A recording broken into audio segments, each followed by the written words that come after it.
Hola, ¿qué tal? Buenas noches. Hoy miércoles 16 de febrero les saludamos nuevamente a nombre de Medical Legal Center y del Liceo Abraham Dávila a un programa más de Masterclass.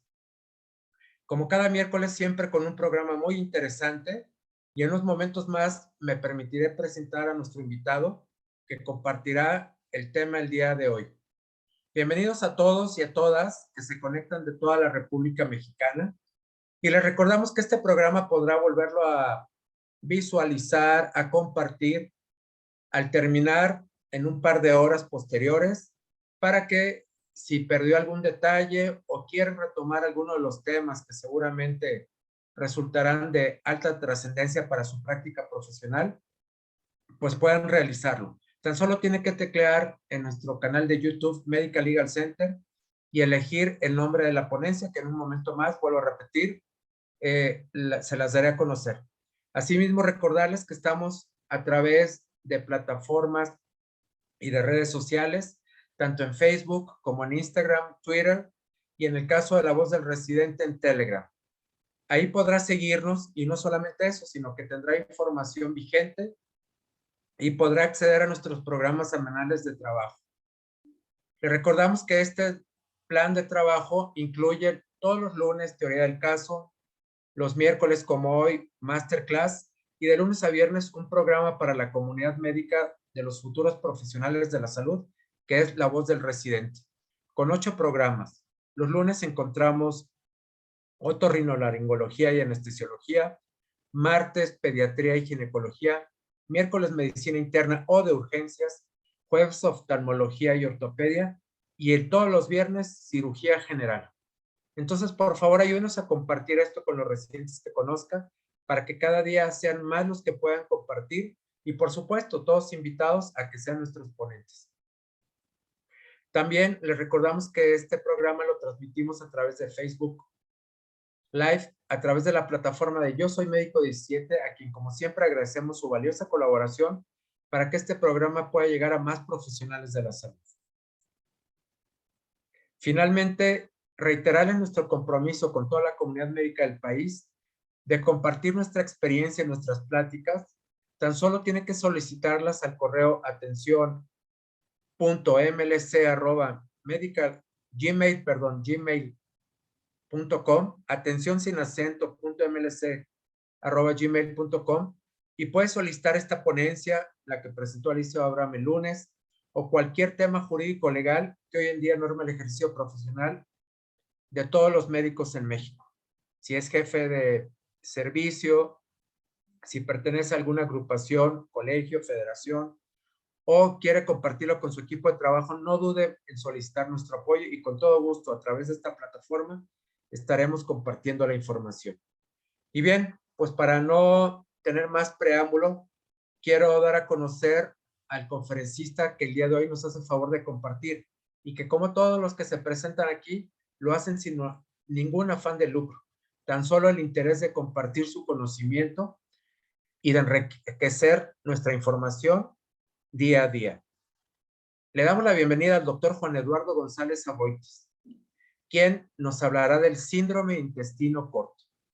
El doctor Juan Eduardo González Aboites es médico general por la Universidad Popular Autónoma del Estado de Puebla. Tiene especialidad en pediatría médica por el Hospital General de México Eduardo Lisiaga. En este hospital fue presidente del Comité de Residentes del 18 al 19. También fue presidente del Comité de Residentes de la Comisión Coordinadora de Institutos Nacionales de Salud y Hospitales de Alta Especialidad de marzo del 18 a febrero del 19. Actualmente es residente del 7º año y jefe de residentes de cirugía pediátrica en la Universidad de Guadalajara, en la sede del Hospital Civil de Guadalajara, Fray Antonio Alcalde. También es profesor titular en la Universidad de Celaya de Anatomía Humana y profesor titular de Embriología Humana en la Universidad Autónoma del Estado de Puebla, siendo profesor titular del módulo de Cirugía 1 y Cirugía 2. Entonces, hoy miércoles 16 le damos la bienvenida al doctor Juan Eduardo González Aboites para que, por favor, doctor, bienvenido, buenas noches, nos hable del síndrome intestino corto. Doctor, ¿nos escucha? Sí, sí, bastante bien. Muchas gracias por la presentación y por la invitación. Muchas gracias. Muchas gracias. Y le recordamos a todos nuestros asistentes que al terminar la presentación que nos hará el doctor Juan González, daremos respuesta a sus comentarios y preguntas, para lo cual les solicito que en el chat, además de saludarnos y nos indiquen desde qué lugar de la República Mexicana están actualmente conectados, por favor le hagan las preguntas correspondientes al doctor González, quien al terminar su presentación, daremos un tiempo, doctor, para que nos ayude a dar cauce a estas inquietudes. Y ahora lo dejo con el mejor público, que son los profesionales de la salud. Hoy el Masterclass. Bienvenido, doctor. Adelante. El micrófono y la cámara son suyas. Puede compartir pantalla. Muchas gracias. Muy bien. Yo creo que ya pueden visualizar mi pantalla. A mí Perfectamente, adelante. Muy bien, a mí regularmente antes de mis charlas me gusta comentar a veces un poco de historia y más que hace poco fue el aniversario de esta grandiosa ciudad que es Guadalajara. Este es un monumento muy importante de aquí del estado, es la Rotonda de los Jaliscienses Ilustres, que seguramente algunos ya la conocen si han visitado la ciudad. Algo que sepan y que al menos se lleven de cultura general, sepan de que se construyó en los años 50, exactamente en 1951.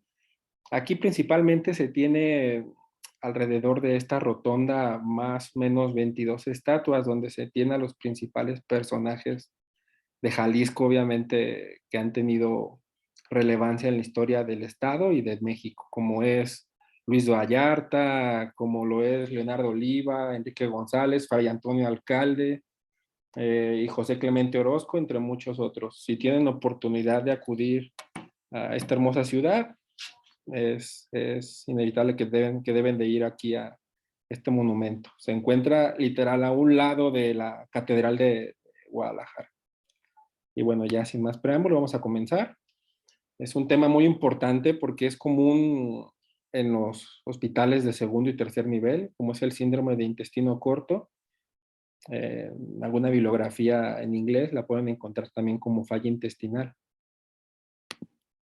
Primero, para entender el síndrome de intestino corto, tenemos que saber la anatomía básica del intestino delgado y el intestino grueso. En este caso nos vamos a enfocar al yeyuno y al ilion principalmente.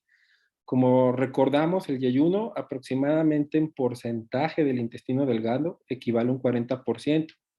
¿Qué características tiene el yeyuno? Tiene pocas arcadas vasculares que regularmente son grandes, se denominan como vasas rectas largas y plicas circulares altas y muy compactas.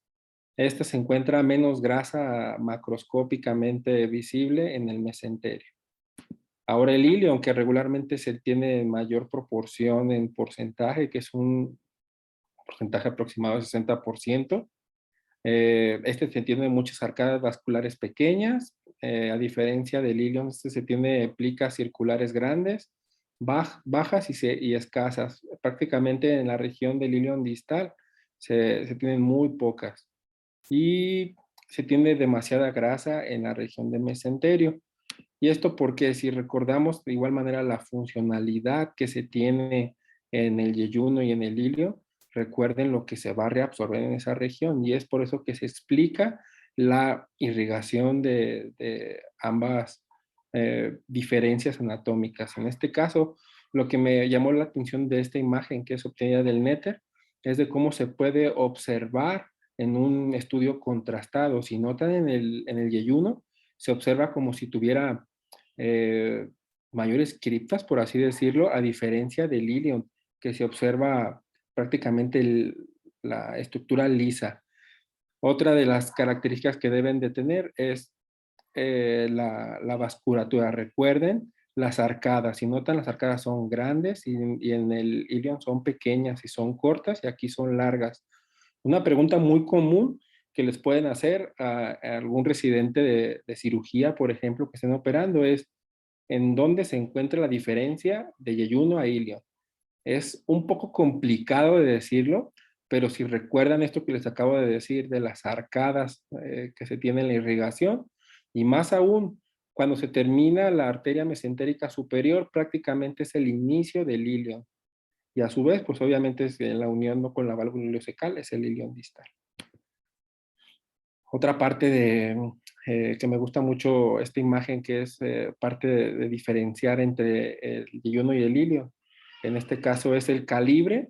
Recuerden que en el yeyuno se encuentra en mayor grosor que el ilion. La disposición de las asas regularmente se encuentran horizontalizadas, a diferencia del ilion que se encuentran verticales. Regularmente se encuentra mayor contenido graso en el ilion, en la región mesentérica.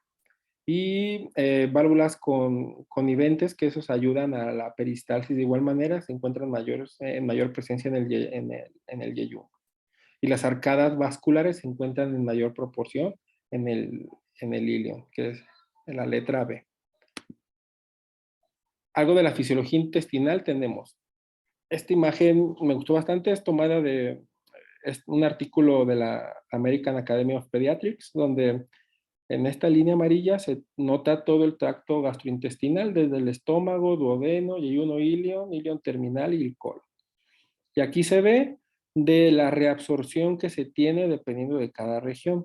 Si notamos en el duodeno, prácticamente se reabsorben la mayoría de todos los nutrientes. Sí, se puede decir que está en un 85, un 90% de la mayoría de los nutrientes. Esto es en las 4 porciones, en este caso el calcio, el hierro, los carbohidratos, algunos aminoácidos, ácidos grasos en forma de micelas, las vitaminas liposolubles, fósforo, selenio y magnesio.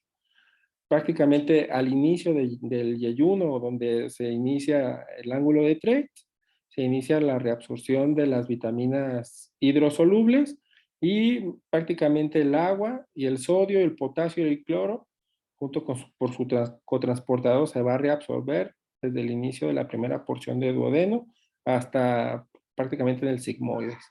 En el ilion terminal es importante, recuerden, porque más adelante lo voy a comentar, lo que se reabsorbe aquí, en este caso la vitamina B12, con ayuda del factor intrínseco que se produce en el estómago, las sales biliares, el zinc, y aquí en esta línea punteada tiene un nombre que se llama válvula ileocecal, que nos ayuda aquí a mantener la regulación del contenido intestinal del intestino delgado para que pase hacia el ciego y posterior a toda su periferia del colon.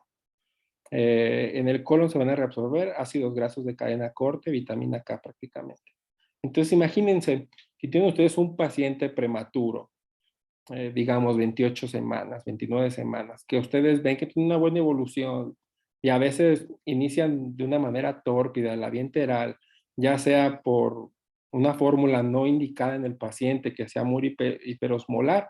Entonces imagínense, estos pacientes no tienen prácticamente madurez en lo que les acabo de comentar, entonces ¿qué va a ocasionar? Una enterocolitis, va a generar que el paciente se distienda, que genere un metabolismo anaerobio, que tenga sufrimiento de gas intestinal, que tenga una irrigación del epitelio y posterior con un riesgo alto de perforación y que a su vez genere un riesgo de que se haga una resección amplia del intestino porque puede encontrarse prácticamente una longitud amplia. Entonces se puede determinar de que la reabsorción de estos nutrientes importantes para el desarrollo en este caso el neonato, pueda tener datos de un síndrome de intestino corto funcional o hasta un síndrome de intestino corto anatómico. Entonces tenemos como definición, se define como un espectro de mala absorción. En este caso, como lo es de agua, electrolitos, macro y micronutrientes. Esto es posterior a la resección de una parte del intestino delgado, ya sea de yeyuno, ilion o hasta el colon.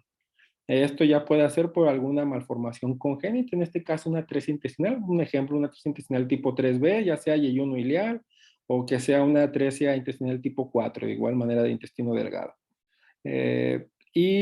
O adquirir, en este caso, como el ejemplo que les acabo de comentar, una enterocolitis.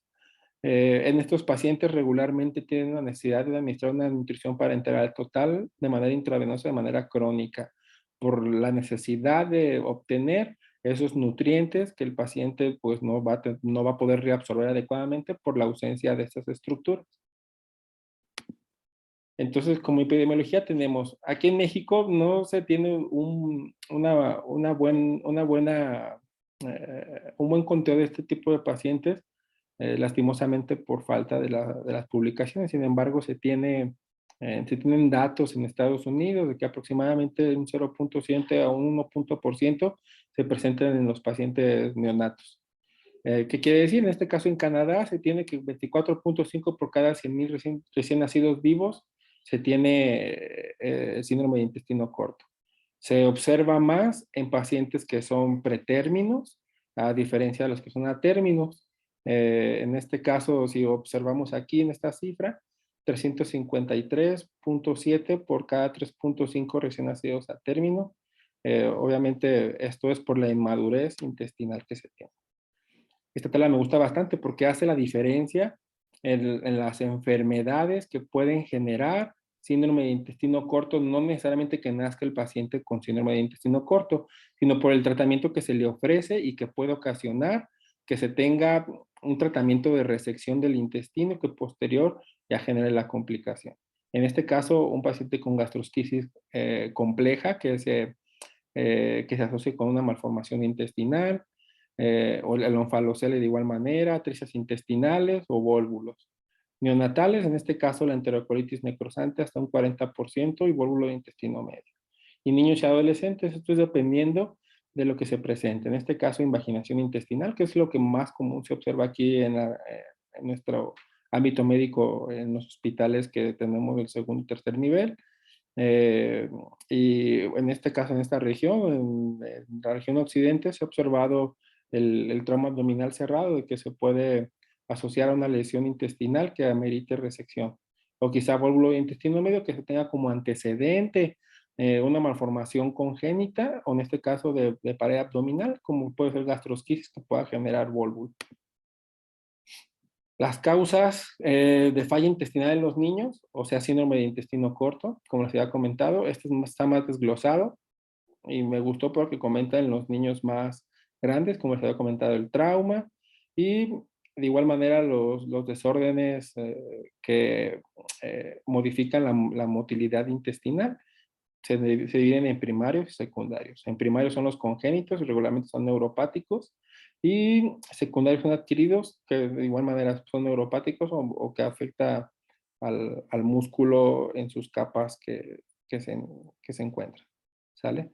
Y anormalidades en la mucosa se dividen en enteropatías primarias y la inmunidad mediada. En este caso son por enfermedades de las vellosidades o alguna enfermedad con una inmunodeficiencia primaria.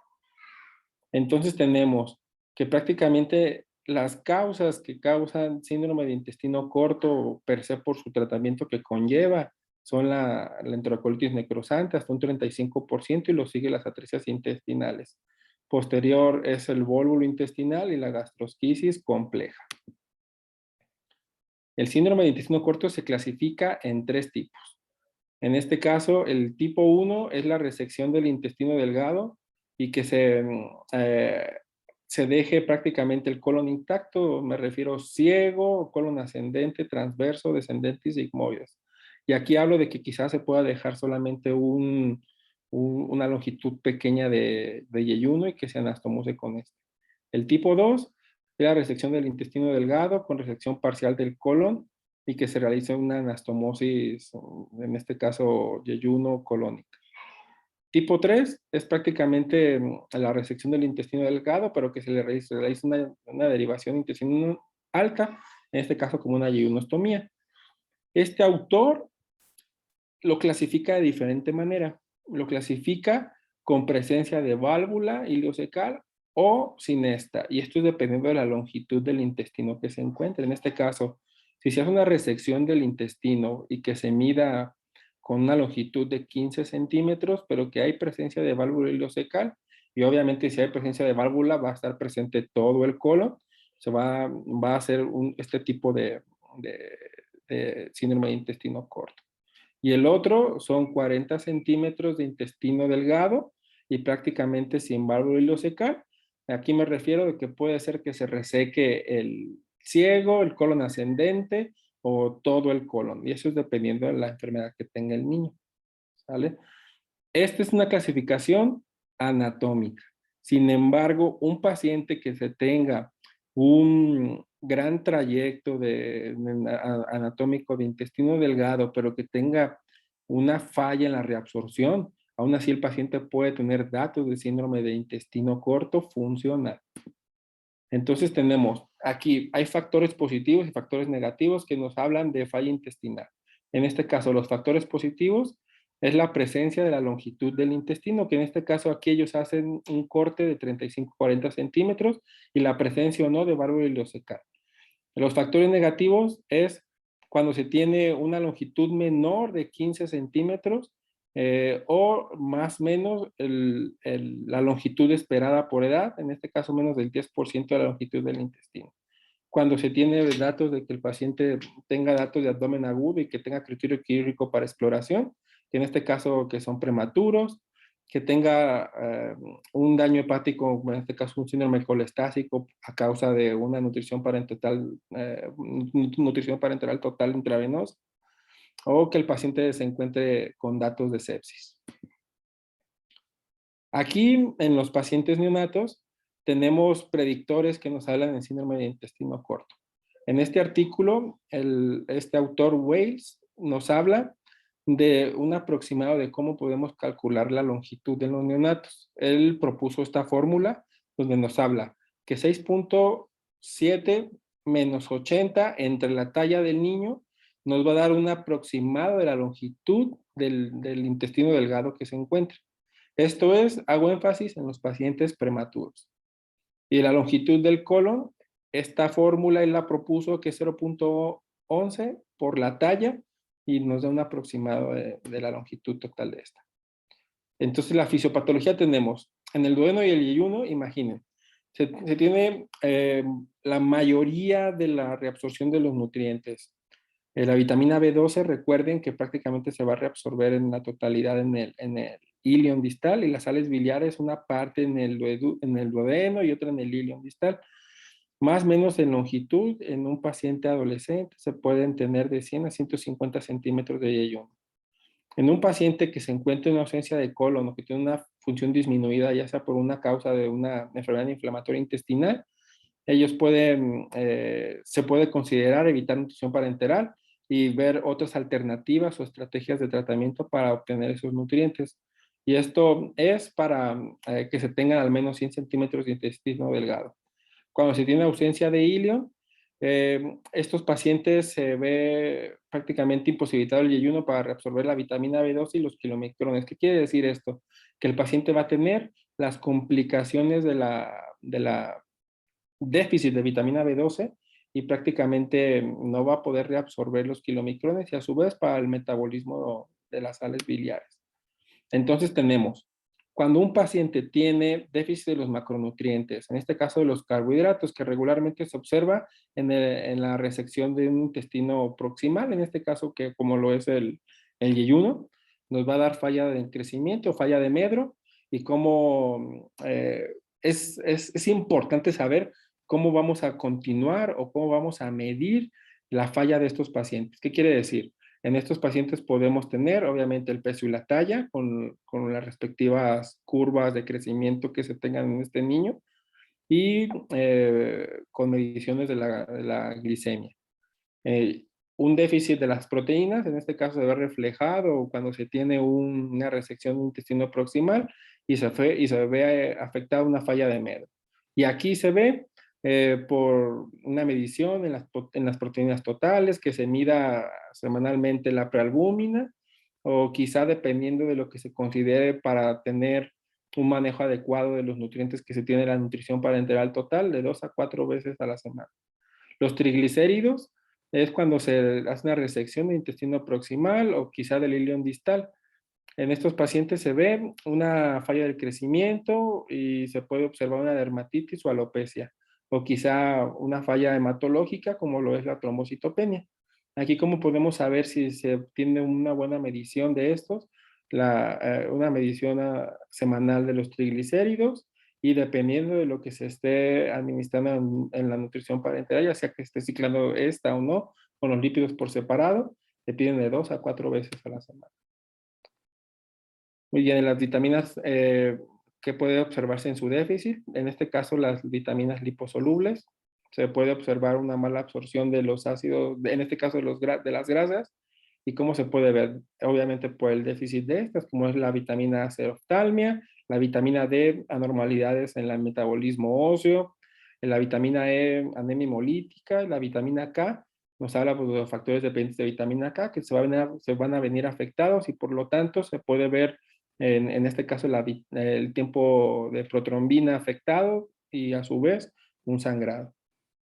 La vitamina B12 se ve afectada cuando se hace una resección de intestino distal, en este caso del ilion distal, o alguna resección gástrica por la producción, recuerden, de la fisiología normal. Se produce el factor intrínseco y este a su vez se une con la vitamina B12 para que en el ilion distal se reabsorba. Y en ese caso, si se hace algún procedimiento de resección de las estructuras que les comenté, se puede ver el déficit de la vitamina B12 que se ve reflejado de una anemia megaloblástica. Y en este caso, el ácido fólico, si hay algún procedimiento que amerite resección de duodeno o de yeyuno proximal, se puede ver reflejado por una anemia en las mediciones de la biometría hemática o trombocitopenia. Muy bien, los minerales traza, que en este caso son los electrolitos. Se ha visto estudios recientes, en este caso de la doctora Carla Santos Jasso, donde demostró de los pacientes que se tiene en el metabolismo de sodio, un manejo en las derivaciones intestinales, se ve una falla del crecimiento.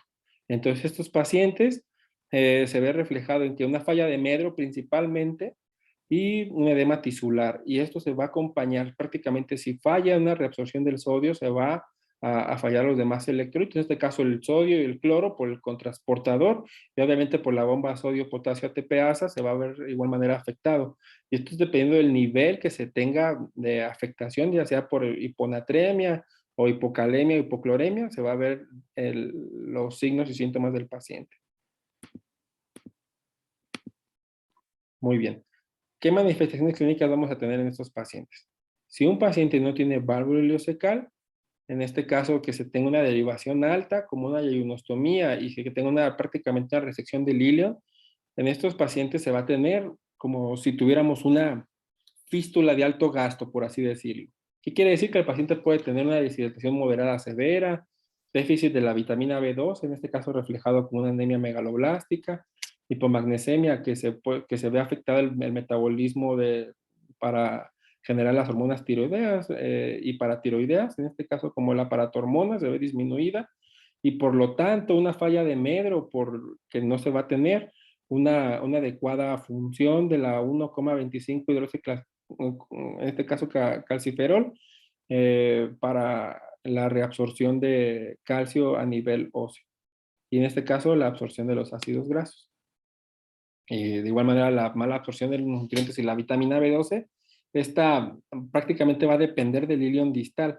¿Y qué quiere decir? Si en estos pacientes se va a tener una resección amplia del ilion, puede verse reflejado con una acidosis láctica y por lo tanto que se encuentra una fermentación bacteriana en los carbohidratos y posterior la complicación de estos.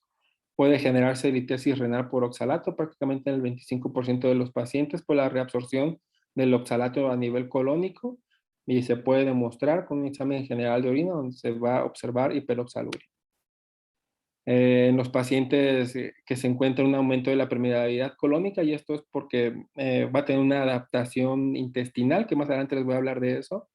No, el intestino, en este caso el sobrante, pues, se puede decir, se va a tener una reabsorción de lo que más se pueda. En este caso los enterocitos se pueden tener una función más de lo que se tiene, en este caso en el colon, por ejemplo, y van a tratar de reabsorber sales biliares, puede encontrarse una deficiencia de piridoxina y tiamina, o sea, de vitaminas del complejo B, y se pueden encontrar hipocitraturia.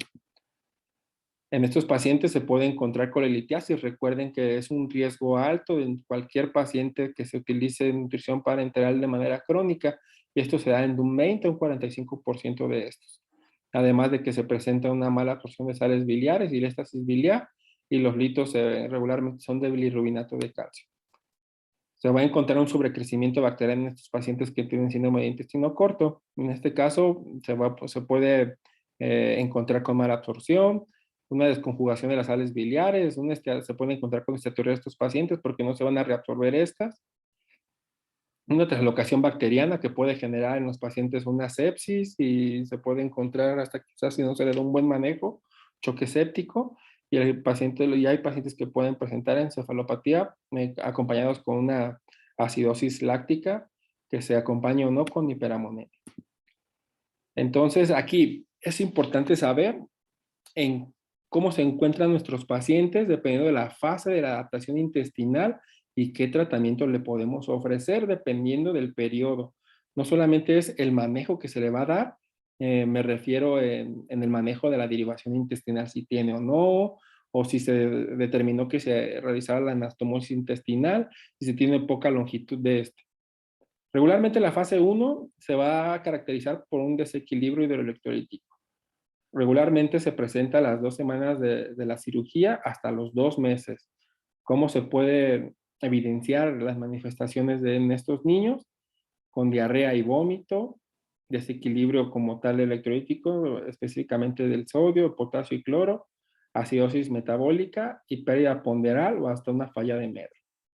Vigilancia, aquí es muy importante tener una vigilancia de las complicaciones nutricionales, en este caso por los déficits que les comento específicos de cada macro o micronutriente. La fase 2 se denomina como una adaptación intestinal que regularmente se da a los 2 meses y a los 2 años, hasta los 2 años. Y se da por una hiperplasia de los enterocitos, como les había comentado, y esto es para tratar de reabsorber todos los nutrientes que se encuentren presentes en el poco intestino que le queda al niño. En estos pacientes se puede determinar una alimentación mixta, en este caso, una alimentación enteral y otra por vía parenteral. Además de que se va a dar una producción de las secreciones gastrointestinales y pancreáticas, esto para mejorar una reabsorción de los nutrientes.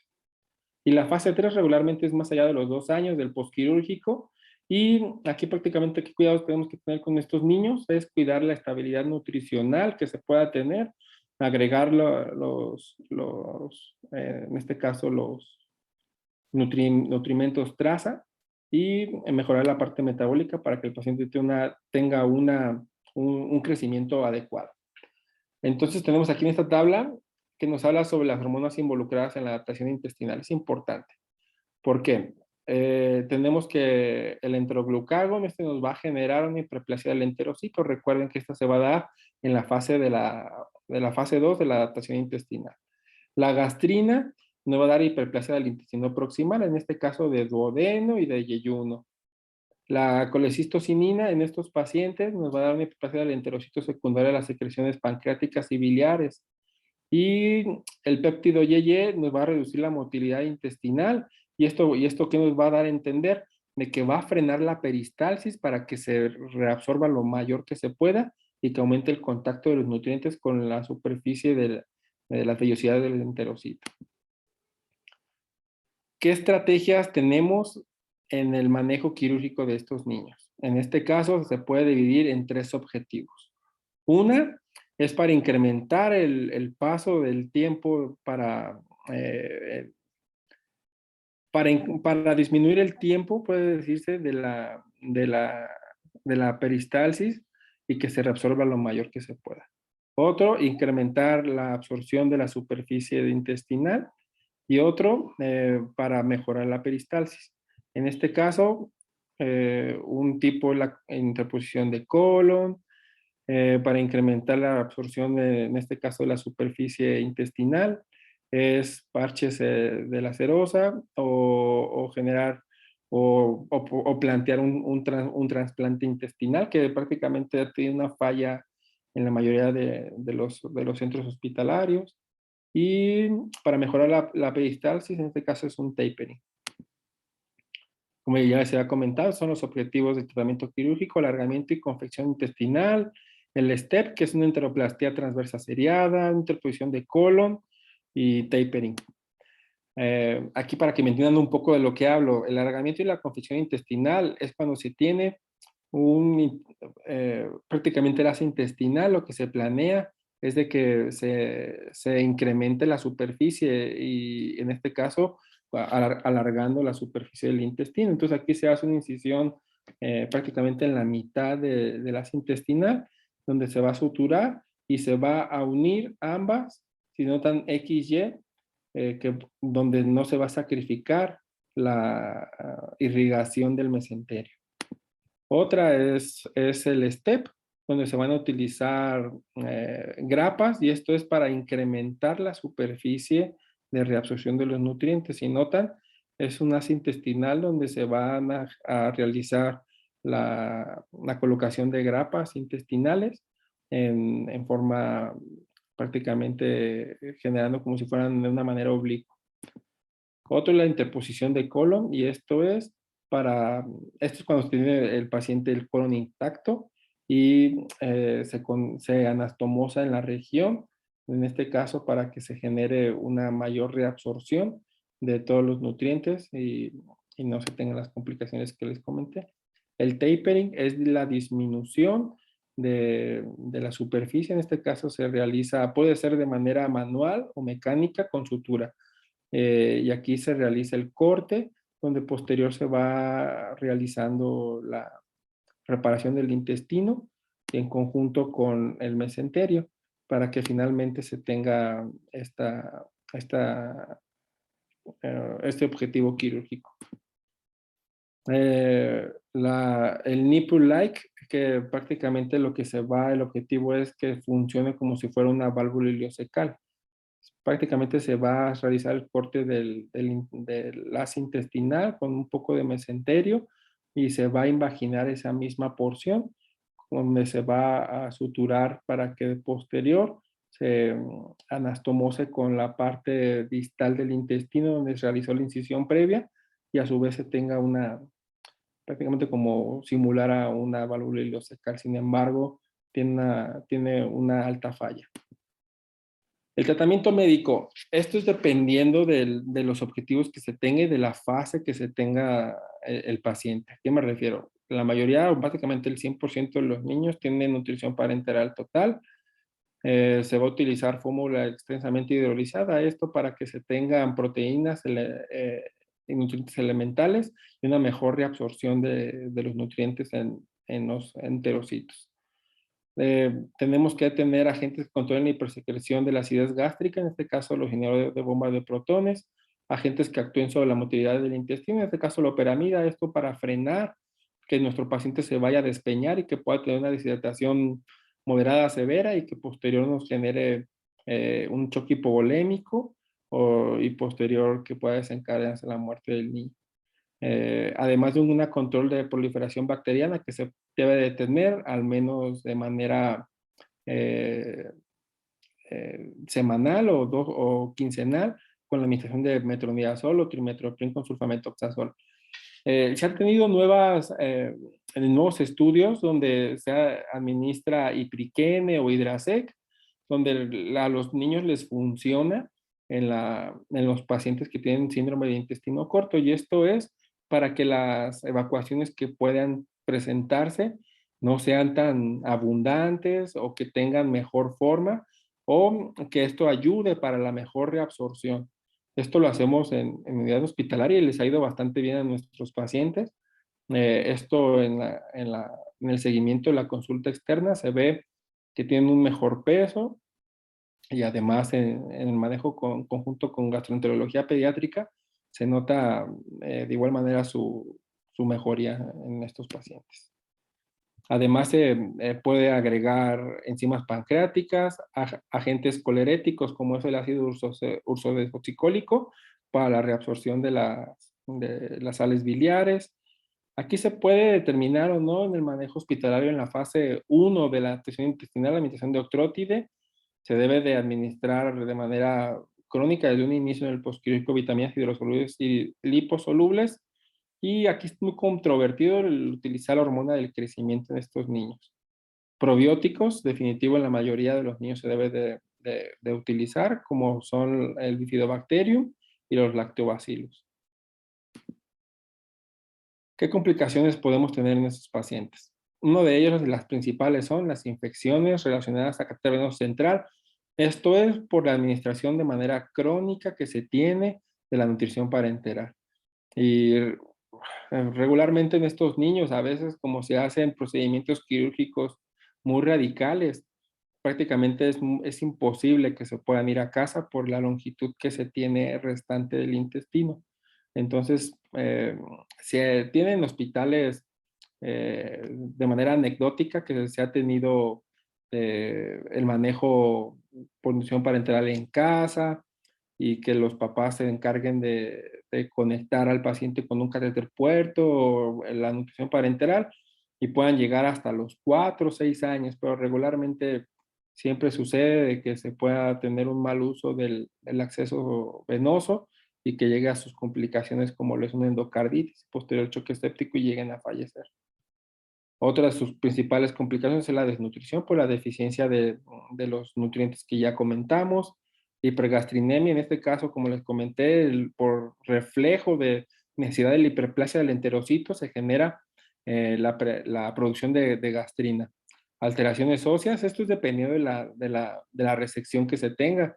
En este caso, por la falla, recuerden los que les comenté, que el paciente no va a tener una adecuada reabsorción de magnesio. ¿Esto qué va a hacer? Que la paratormona se vea afectada en su metabolismo, por lo tanto, 1,25 hidroxicalciferol no va a actuar adecuadamente en los osteoclastos para la reabsorción de calcio y esto a su vez el crecimiento del niño. Obviamente el síndrome colestásico y la hepatopatía que pueda presentar secundaria a la nutrición parenteral, la proliferación bacteriana en este caso de nivel colónico, la falla de Medro y la sepsis. Entonces, aquí, ¿qué tenemos? En estos pacientes, recuerden, aquí hago énfasis de manera temprana y de manera tardía que se puede tener de complicaciones. En este caso, por la hipersecreción gástrica, por eso les comenté que se debe de administrar inhibidor de bomba de protones para evitar esto, que estos pacientes tengan como consecuencia una úlcera péptica o hasta reflujo gastroesofágico y que pueda presentarse una activación de las enzimas pancreáticas y que esas nos sirvan para a su vez el metabolismo de los aminoácidos. Síndrome de dumping que se puede observar con hipoglicemia, diarrea y vómitos. De manera tardía, en este caso la mala absorción de los ácidos biliares y de los ácidos grasos, como lo es la génesis de litos biliares y esteatorrea. Y la dilatación del intestino, esto es esperado regularmente para incrementar la reabsorción, que se puede presentar un sobrecrecimiento bacteriano y una acidosis láctica, y posterior ya lo que les había comentado, una encefalopatía que pueda generar o no hiperamonemia. ¿Sale?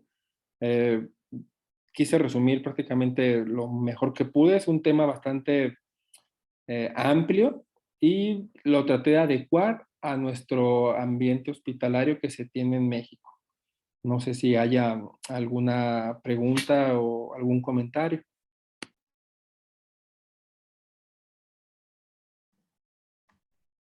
Gracias, doctor Juan. Pues sí, como usted mencionó, es un tema pues muy amplio donde intervienen muchos factores y seguramente si no se atiende bien genera muchas complicaciones. Creo que lo importante es la atención temprana y la colaboración de un equipo interdisciplinario. Pero bueno, vamos a buscar los comentarios que nos hace la audiencia. Bueno, pues empezamos con felicitaciones por el tema. Les saludan, buenas noches. Ivette Sánchez, excelente ponencia, muchas gracias. Karina Flores, muchas felicidades, doctor. ¿Recomienda el uso de simbióticos en pacientes con SIC? Aquí debemos de individualizar al paciente, siempre ver en qué fase nos encontramos. Y dependiendo de la fase que nos encontramos, es nuestra estrategia nutricional. Y no necesariamente esto lo va a llevar la batuta del cirujano pediatra, sino siempre, como hice énfasis, se va a llevar en conjunto con nutrición pediátrica, gastroenterología, y esto de la mano con los papás, obviamente. Vamos a ver cuál es la mejor estrategia, pero sí se pueden utilizar. Sin embargo, debemos de saber en qué fase nos encontramos para nuestra estrategia de tratamiento. Muy bien, Graciela Ortiz también le dice que felicidades, excelente ponencia. De igual forma, Joeli Marisa, y establece un comentario, sin lugar a duda, es una situación interdisciplinaria. Victorio Morales le pregunta, ¿con qué frecuencia se presentan estos casos?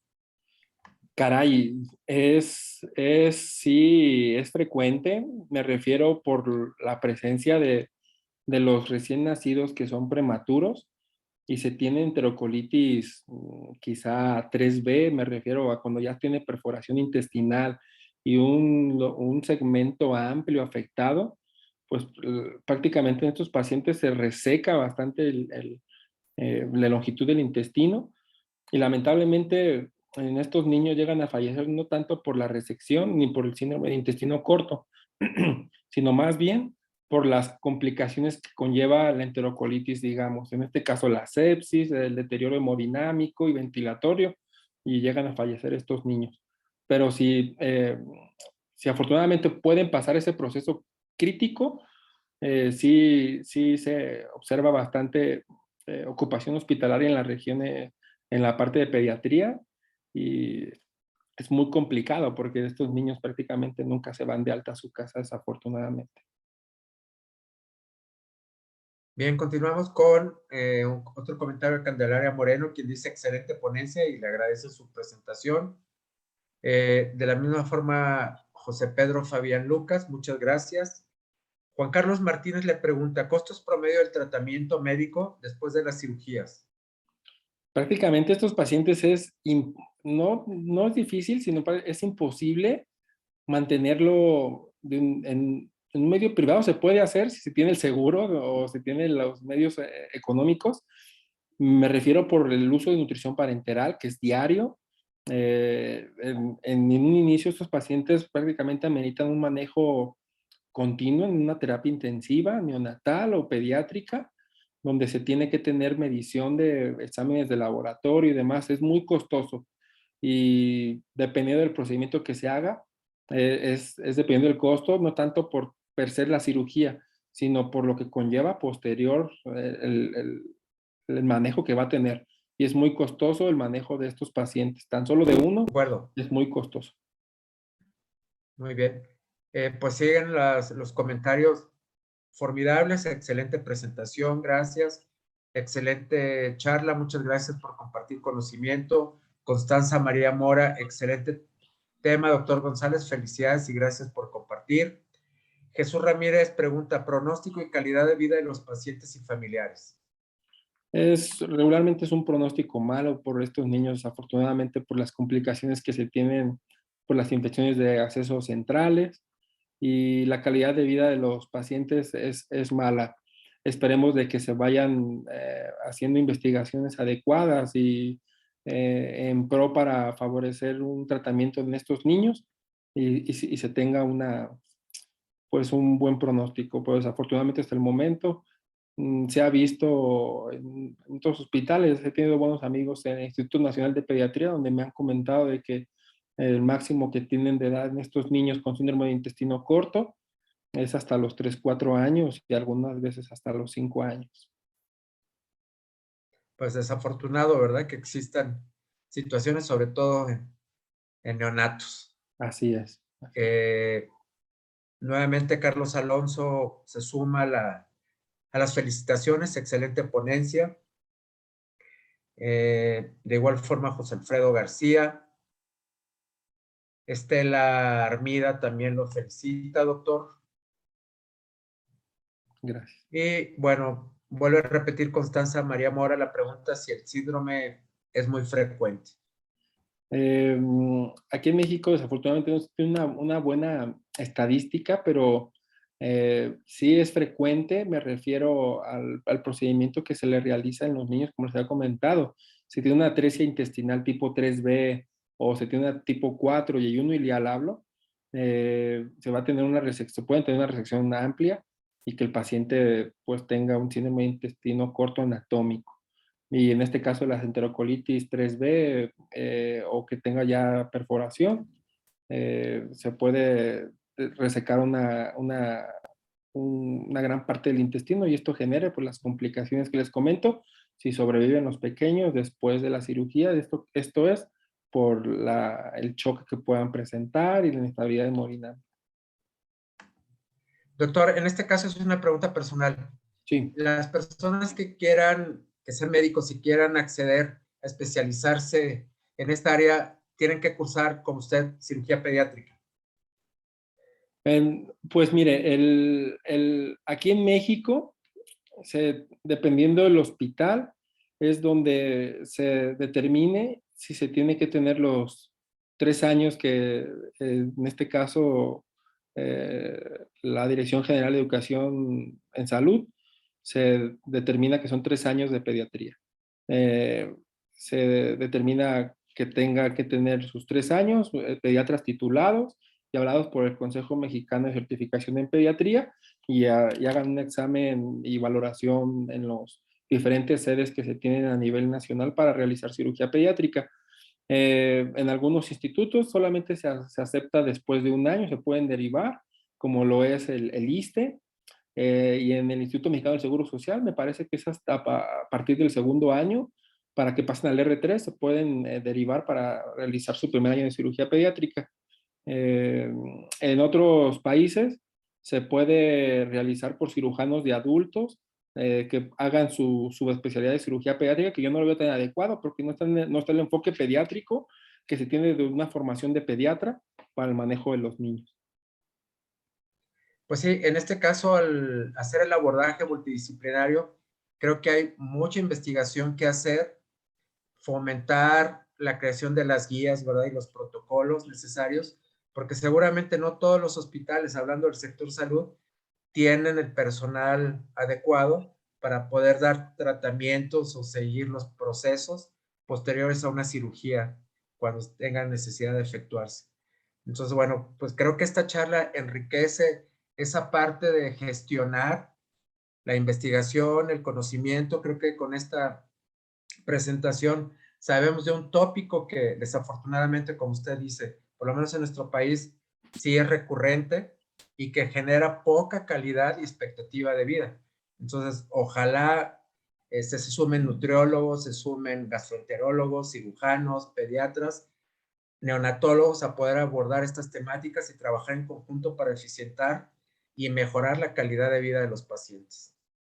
Sí, afortunadamente en los hospitales que he tenido contacto he visto que se tiene un muy buen equipo para el manejo de estos niños. Como comentó, desde la terapia neonatal hasta el equipo de nutrición, el equipo de los pediatras que se encuentran en piso como los residentes, de la parte quirúrgica como cirujanos pediatras, la división de gastroenterología. Regularmente se tiene un manejo adecuado en estos niños y una muy buena comunicación. Esto lo sé porque en el Hospital General de México así se hace y aquí en el Hospital Civil de Guadalajara, Fray Antonio Alcalde, de igual manera, y les va bien a nuestros niños, afortunadamente. Pues qué bueno, doctor, lo felicito por su loable labor, no solamente de compartir este tema, sino ya de manera profesional, y qué bueno que se siga preparando, invitando a otros a que se sumen a este esfuerzo. Y yo quiero agradecerle nuevamente su valiosa participación. Tiene un sinnúmero de felicitaciones, lo cual nos da mucho gusto que la audiencia reciba estos temas con mucha apertura que enriquecen su labor profesional. Doctor, lo invito a que nos dé su mensaje final o su conclusión respecto a la temática presentada. Muchas gracias. Gracias por todos sus comentarios. Y es importante siempre, recuerden, si tenemos en nuestras manos el manejo de un paciente prematuro, hay que estar bien adiestrados y determinar bien el inicio de la vía enteral. En este caso no hay que verse tan agresivos en nuestros niños, no dar fórmulas hiperosmolares si no tiene criterio, siempre iniciar con fórmulas extensamente idealizadas, pero si tiene a la mano leche materna, iniciarlo, porque esto conlleva, si no se inicia de manera lenta y paulatina, puede terminar una consecuencia grave, como la que les acabo de comentar, que es costosa y fatal para los pacientes. Bueno, pues nuevamente, doctor Juan González, muchísimas gracias por su valiosa participación. Cordialmente invitado a que abordemos nuevamente más adelante, en seguimiento a esta ponencia, una nueva presentación suya o de su equipo de trabajo. Con todo gusto, están cordialmente invitados. Y asimismo, a toda nuestra audiencia le recordamos que esta plática puede nuevamente compartirla o volverla a vivir en nuestro canal de YouTube. Usted también, doctor Juan González, en un par de horas se encuentra en nuestro canal. Solamente teclee Medical Legal Center y encontrará esta ponencia para que la pueda compartir y hacer llegar a más profesionales de la salud. Asimismo, a las personas que requieran una constancia de participación en esta plática, por favor también solicítenla enviándonos su nombre completo, su correo electrónico y mencionando que requieren la constancia de esta charla al correo atención sin acento punto mlc@gmail.com, atención sin acento punto mlc@gmail.com, y con todo gusto se las haremos llegar. Les recordamos que tenemos programas todos los lunes, teoría del caso, los miércoles masterclass y de lunes a viernes la voz del residente, para que por favor no solamente participen como audiencia, sino que también se sumen a compartir estos temas, que eso es lo importante de estos programas. Generemos una comunidad que enriquezca la investigación, el aprendizaje, y en donde todos seamos colaboradores y participantes activos. Asimismo, y para terminar, les recordamos que tenemos a su disposición las pláticas sobre conocimientos en materia jurídico-legal o sobre los temas que aquí estamos presentando, y con todo gusto, en un petit comité, ya sea de su adscripción, de su servicio, de su hospital o de su colegio o federación, podremos compartirla a través de nuestra plataforma. Y sin más que agregar, agradeciendo nuevamente a nuestro ponente el día de hoy y a toda su valiosa participación, les deseamos un feliz término en este miércoles y agradecemos nuevamente su colaboración y aprendizaje. Buenas noches a todos. Nos vemos el lunes en un caso más de Teoría del Caso. Saludos, doctor, y saludos a todos. Buenas noches. Buenas noches, muchas gracias. Gracias a usted.